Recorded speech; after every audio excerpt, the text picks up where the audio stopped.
What's up, guys? I am so addicted to the Spiral Betties. I'm going to show you a couple of different ways that I am using them.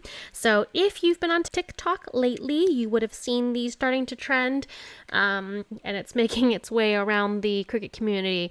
So I am really excited to show you guys how to make these, and I've got tons of tips on the best way to make these because I spent the last 24 hours trying to tackle these and they are a little finicky.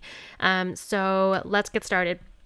All right, the first thing we need to do is we need to make our Spiral Betty. So the reason why it's called Spiral Betty is because there is a website called Spiral Betty to create your Spiral Betty image. So go to spiralbetty.com and you can just quickly upload your image. So I'm using an image from my wedding. And here you can adjust where you're positioning it. Now, a quick recommendation here is this crosshair here. That's the center of the spiral. I recommend not having a face on it, okay? Because it won't look as nice with that spiral right in the middle. So I like to offset this a little bit. So I'm going to move that over there. And you can see there that it's going to show you a quick demo of what it looks like. Now I just keep it black and white. It just makes it easier to see the contrast. And as you can see, so if I had the face in the middle, it would have looked a little funky. You wouldn't have been able to see the face as well. Now here you can adjust the settings to make the picture a little more clearer based on what kind of image you've uploaded. So if you adjust the rings, it'll make it a little bit more clearer because there's more detail. But the problem is that the more you increase the rings, the bigger your cut file should be, because what happens is by adding all these little rings, now it's cutting such intricate cuts in the Cricut that it's actually pretty difficult to cut, okay? So what I've kind of figured out is this mid bar here, if you go below that, anything below that would be safe for, I'd say, up to 6 inches, okay? So if you're making like a 6-inch by 6-inch cut, that is what I'd recommend, is to stay below this midpoint. But of course you can adjust that according to how you would like it. And then you can adjust the contrast.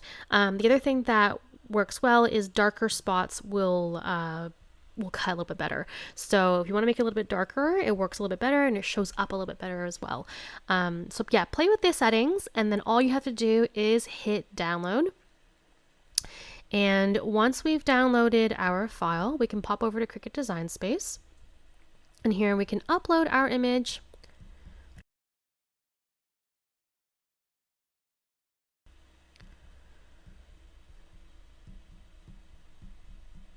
All right, and I just go to complex so it gets all the detail. And you're going to take your magic wand here and just erase the white background, okay? That way it's nice and transparent. You're going to hit continue. You're going to hit cut image. I know it looks a little bit like too thick right now, but don't worry about that too much because it will cut fine. Like, it'll come out just fine. All right, so load your image into our Cricut Design Space, and it is massive, and it will give you a warning here letting you know that it is massive and you'll need to shrink it down. And I'm going to shrink this down quite a bit.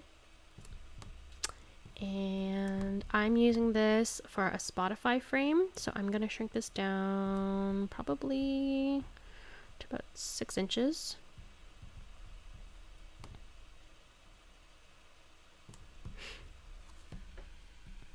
Awesome. And that's pretty much it. Now we go ahead and we can make it.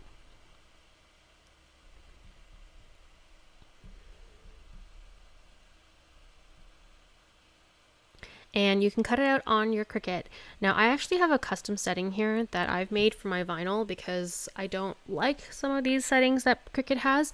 And one quick word of wisdom: if you are making this with vinyl, like permanent removable vinyl, please do not use the Cricut brand. It is a pain in the butt. I had to throw out 2 trial runs with the Cricut product, and I've moved over to Oracal and it works wonderfully. Like, you are going to love the Oracal over the Cricut because the Cricut brand does not weed friendly. It is not weed friendly, especially for this project where there are such intricate lines. Please, please, please get the Oracal. You will thank me later. All right, so we're gonna go ahead and cut this out. Now, what I do recommend is if you are making this for the first time, to make your life super easy, do an HTV project, guys. Okay, so that's heat transfer vinyl. That's the Cricut iron-on, whatever you prefer. Use the heat transfer vinyl or the Cricut iron-on for this project the first time, because you will not have to worry about using transfer paper, and it weeds just significantly better. So if you're making this for the first time, or if you want to attempt this project and you want to have a good time making this project, then please use HTV or Cricut iron-on. All right, so I'm going to cut that out, and we will head over to assemble it, and I'll give you some tips there. All right, so we finished cutting it out, and I just want to show you how I'm going to weed this. So you have to be careful when you're weeding this, because you want to make sure you get the right strand, because if you pull the wrong strand for the spiral, then you're gonna have you're just gonna have a black circle kind of thing, so you don't want that. So the first thing I'm going to do is take this off from the outside. And see, this is the Oracal. So see how it just cuts like butter, okay? The Cricut, I had to kind of tear it apart almost, which was not fun. Anyways, here, you'll eventually get to the end of your spiral, okay? And what I just do is I kind of just snip it. I snip it, but I leave enough that I still know what I need to pull. All right, and now we're gonna take that off, and you can start pulling. And once again, see, this is the Oracal, so it literally comes off like a dream.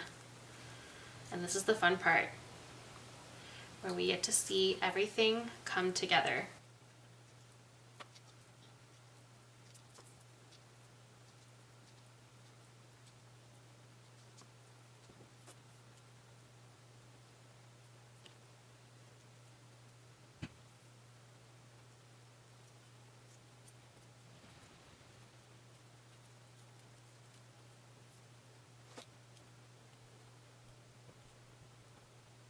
All right, and there we have it.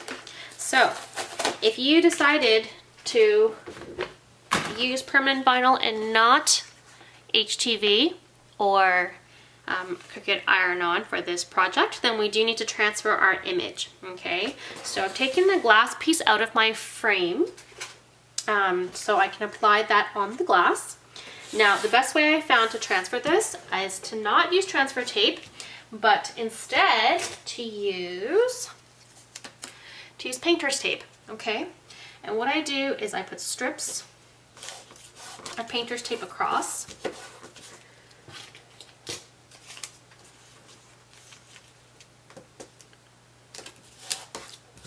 And if you have like the thicker masking tape, like the thicker one, then that will make things a little bit faster. But I still like having the strips because of how intricate these lines are. This allows us to kind of control what's being pulled off when we move it over.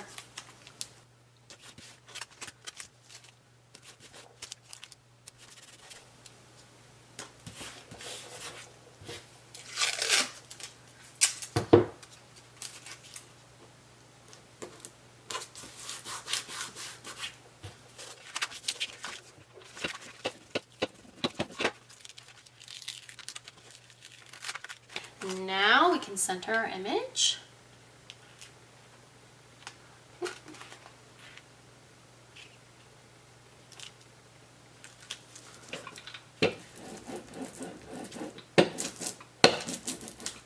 And I like to just take the strips off one by one in reverse order of like how I put them down, and then you can see if you need to make any adjustments, because you'll notice that when you pull these off, the vinyl will actually lift from below.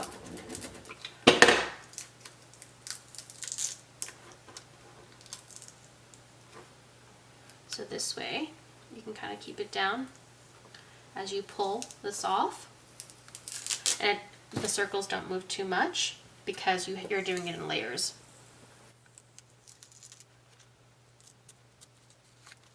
All right, there we go. But like I said, if you're using HTV, you don't even have to worry about this part. So you don't have to worry about your image being ruined when you transfer it, which makes it significantly easier. Alright, and then I added just my bottom part here. I have a Spotify video showing you how I do that portion of it. Yes, this does play music on Spotify, but all the details are over in that video, which I will link in the description down below. Alright, so I've got my Spotify frame. I also did an HTV one on a onesie. You can see that turned out super nice. This was significantly easier and it took a lot less time. So if you want an easy project for this, do the HTV. Otherwise, go ahead and try the permanent vinyl or removable vinyl. It'll just be a little bit more finicky. Alright, well, I hope you guys liked this video. If you did, give it a big thumbs up, and I will see you next time. Goodbye!